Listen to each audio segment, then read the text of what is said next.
Peridadım sana kurban, her düşümde seni göryen, sense yaşama bilyen, yüreğim ayrım. Adamlar ne dediyse desin, dönmerim senden şunu bilsin.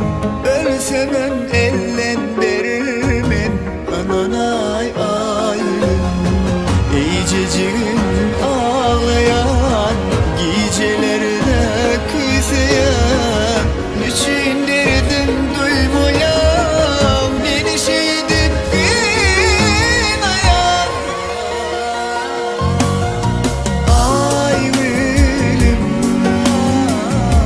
kaşların yayılım, doymarın ayrılımdan, sinedim ayrılım. Ayrılım, yok sana ayrılım, kolay sen benimki ömürlü ayrılım.